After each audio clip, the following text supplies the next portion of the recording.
안녕하세요. 제콩입니다. 오늘은 아세아시멘트의 23년 2분기 실적을 리뷰하면서 전체적으로 시멘트 기업을 한번 살펴보도록 하겠습니다. 최근에 아시아시멘트와 쌍용 CN이 성신양해의 주가 추이입니다. 2016년부터 현재까지의 추이이고요. 전체적으로 보면 2022년 들어오면서부터 굉장히 부진한 모습이 이어지고 있습니다. 이 부진이 지금 거의 1년 반 정도 이어지고 있는 이런 시기입니다. 자, 그래서 오늘 이제 우리가 좀 봐야 될 부분들은 시멘트 기업이 제품 가격을 인상한다는 뉴스는 계속 나오고 있습니다. 이러한 제품 가격 인상 뉴스의 러시에도 불구하고 시멘트 기업의 주가는 계속 부진한 모습인데요. 아시아 시멘트의 23년 2분기 실적을 리뷰하면서 주요 관전 포인트를 한번 정리해 보겠습니다. 구독, 좋아요는 더 좋은 컨텐츠를 만드는 데 힘이 됩니다. 자, 이런 뉴스가 있습니다. 오늘 기사인데요. 삼표, 그 다음에 한라시멘트도 이제 가격 인상을 동참한다 이런 얘기가 나오고요. 그 이전에 이미 쌍용 CN이나 성신양해는 7월 1일부터, 한일시멘트와 현대시멘트는 9월 1일부터 제품 가격을 인상하겠다고 발표했습니다. 이제 아세아시멘트를 제외하고 대부분의 시멘트 기업들이 본격적으로 제품 가격 인상을 하고 있는 수준이고요. 대부분 두 자릿수, 10에서 대략 한 13% 정도 수준으로 굉장히 큰 폭으로 제품 가격 인상을 진행하고 있습니다. 자, 아세아시멘트를 잠깐 보겠습니다. 아세아시멘트의 주가 추이, 5년의 주가 추이인데요. 주가 추이는 2022년 초가 고점이었고 그 이후에 굉장히 부진한 모습이 이어지고 있습니다. 현재 시가총액은 4천억이 조금 안 되고요. PER로 따져보면 대략 5배 정도, PBR은 0.4배 정도, 시가배당률은 2.2% 정도 됩니다. 자, 아세아시멘트 실적을 보겠습니다. 이번 2분기의 영업이익은 470억이 나왔습니다. 작년 같은 기간 대비해서 영업이익이 증가하는 모습이고요. 매출액도 증가하는 모습을 보였습니다. 현재 이 추이로 간다고 하면 2022년도에 영업이익이 한 1200억 나왔는데 1200억을 소폭 상회하지 않을까 생각이 들고, 만약에 하반기에 제품 가격을 인상하게 된다면 조금 더 좋은 실적을 보일 가능성이 높다고 생각을 합니다. 쌍용 CN이 잠깐 보겠습니다. 쌍용 CN의 이번 2분기 실적은 490억이 나왔는데요. 작년 같은 기간보다 520억보다 좀 부진했어요. 그래서 일단은 지금 부진한데 이제 7월 1일부로 제품 가격을 인상했거든요. 그래서 사실은 이제 하반기부터는 조금 더 좋아질 개연성이 있고, 그렇게 따져보면 대략 2022년 2200억, 2023년도도 한 2000억 이상 해서 조금씩 더 좋은 모습, 앞으로 점점점 좋아질 개연성이 높다 이렇게 볼 수가 있습니다. 자, 한일시멘트도 마찬가지입니다. 한일시멘트의 이번 2분기 실적은 작년 같은 기간보다 굉장히 좋은 모습을 보였죠. 849억까지 영업이익이 나왔고 매출도 증가하고 있는 모습이고 또 제품 가격도 인상했기 때문에 원래 실적은 1,500억 이상이 영업이익이 나올 개연성이 높습니다. 자, 시멘트 이 시장을 이해하기 위해서는 과거의 얘기를 좀 해볼 필요가 있는데요. 시멘트 업계의 구조조정을 좀 이해할 필요가 있습니다.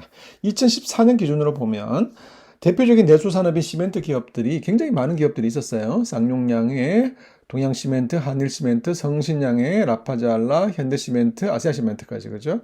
이러한 기업들이 이제 굉장히 과도한 경쟁을 하는 과정에서 구조조정을 하게 됩니다. 동양시멘트는 삼표가 인수하게 되고요. 그 다음에 쌍용양해는 한행컴퍼니가 인수하고, 현대시멘트는 한일시멘트가 인수하고, 라파잘라는 아세아시멘트가 인수합니다. 이런 구조조정을 통해서 2019년으로 보면 쌍용양해, 한일시멘트, 아세아시멘트, 삼표시멘트, 그리고 상신양해 이렇게 5개의 기업으로 이제 바뀌게 됩니다. 이렇게 5개의 기업으로 과점화되면서 가격 결정력이 굉장히 높아지게 되는 그런 모습을 보고 있습니다.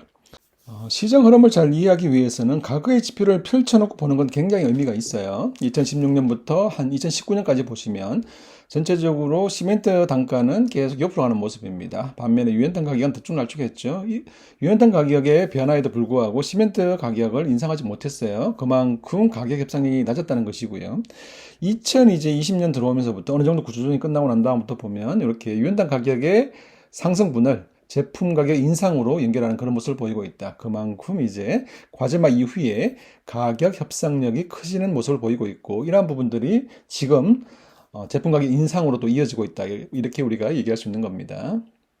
또 하나 시멘트 기업에 관심을 갖고 봐야 될 부분들은 순환자원 처리 시설이라고 이제 볼 수가 있는데요. 시멘트의 가장 중요한 원료로 사용되는 것이 유연탄입니다. 유연탄은 우리가 시멘트 제조 공장에서 소성 공장에 사용됩니다. 잠깐 설명드리면 기존의 우리가 시멘트를 생산하는 방식은 기존에는 석회석과 점토와 규석과 철강석을 집어넣고 여기에다가 유연탄으로 그 2000도 정도까지 얘를 이제 가열을 합니다. 그렇게 해서 나오는 시멘트를 생산하는 이런 과정인데요. 항상 이제 문제는 유연탄을 활용하게 되면 이게 이제 일단 원가에 부담이 있고 또 하나는 이제 탄소 배출의 이슈가 있습니다. 그래서 환경 오염 관련된 부분이 있다는 것이죠. 그 시멘트 기업들이 이제 지난 몇 년 동안 순환 자원 처리 시설을 이제 갖추면서 여기에다가 기존에 들어가는 이 그 소성 공정의 유연탄 대신에 폐타이어, 폐합성 수지, 재생유를 활용하게 됩니다. 이를 통해서 유연탄의 원가 부담을 감소시키고 실제로 폐타이어, 폐합성 수지를 가져올 때는 돈을 받고 가져오는 거거든요. 그렇게 되다 보니까 또 하나의 비즈니스 모델이 되는 것이고요. 그리고 또 하나는 여기서 2000도까지 올라갔던 온도가 다시 350도까지 떨어지게 되면 이 떨어진 연원을 해소해서 전력을 생산할 수 있는 폐열발전 설비도 같이 만드는 이러한 형태. 그래서 일석삼조의 모습으로 변화하고 있다. 이렇게 볼 수 있는 겁니다. 최근에 이제 시멘트 관련해서는 보면 유연탄 가격은 떨어지고 있는데요. 그럼에도 불구하고 시멘트 가격을 왜 인상하고 있냐? 가장 큰 이유는 산업용 전기요금 자체가 올라가고 있기 때문에 대략 산업용 전기요금의 원가는 한 20% 정도 수준, 그 다음에 유연탄 비중은 대략 50에서 60% 수준이거든요. 그러니까 시멘트 기업들의 가격 협상력이 높아지니까 이런 전기료 가격의 상승을 다시 또 제품 가격으로 반영하는 이런 모습을 보여주고 있습니다. 다른 지표도 몇 가지 더 보겠습니다. 시멘트 단가는 계속 인상하고 있어요. 올라가고 있는 추이를 보이고 있고요. 굉장히 크게 올라갔죠. 근데 유연탄 가격은 굉장히 급등했다가 코로나 시기에 최근에 굉장히 큰 폭으로 떨어지고 있어요. 이렇게 되니까 시멘트 단가와 유연탄 간의 이 스프레드는 개선되고 있고 이 부분들은 시멘트 기업들 입장에서는 굉장히 좋은 모습으로 바뀌고 있는 겁니다. 시멘트를 바라볼 때 또 하나 중요한 지표는 전방 산업인 건설의 지표입니다. 건설의 지표에서 인허가와 착공의 지표가 굉장히 중요한데요. 착공의 지표를 보면 2021년 하반기부터 지속해서 부진한 모습이고 2년 동안 이 부진이 이어지고 있어요. 여기에다가 소폭 상승하던 인허가 역시 2022년 말부터 이제 부진한 모습이 이어지고 있거든요. 이러한 건설의 부진이 또 시멘트 입장에서는 물량의 부진으로 이어질 수 있다는 관점에서는 우리가 고민이 되는 부분입니다. 조금 더 자세히 설명드리면 전방 산업 건설의 방향이 굉장히 중요한데요. 이제 보시는 것처럼 시멘트 건설 수주액의 YOY, 다시 말하면 전년 대비 증감률로 보면 수주액이 감소하면 1년의 텀을 두고 철근의 생산량이 감소하고 시멘트 생산량이 감소합니다. 그리고 지금의 추이는 이제 앞으로 건설 수주액과 인허가와 착공이 이제 부진하다 보니까 철근의 생산량, 그다음에 시멘트의 생산량 이런 부분들이 앞으로 부진하지 않겠느냐 이런 시장 우려들이 있고 이런 우려들이 실제적으로 시멘트 기업의 주가에 반영되고 있는 시기다 이렇게 말씀드릴 수 있어요. 자, 이상을 요약해 보겠습니다. 시멘트 업종은 5개 기업으로 과점화되었다. 다시 말하면 가격 협상력이 제고되고 있다는 관점에서는 굉장히 긍정적이라고 볼 수가 있고요. 또 최근의 추이를 보면 유연탄 가격은 하락하고 전기료 가격이 상승하니까 이 자체를 가지고 다시 또 제품 가격 인상의 명분으로 또 활용하는 이런 모습을 보여주고 있습니다. 자, 시멘트 제품 가격을 이제 인상하고 있고 올 하반기부터 이 영향으로 인해서 시멘트 기업들의 실적 개선은 더욱더 도드라진 모습을 보일 가능성이 높다 이렇게 볼 수가 있는 것이고요. 아시아 시멘트도 이제 조만간 제품 가격을 인상할 것으로 예상됩니다.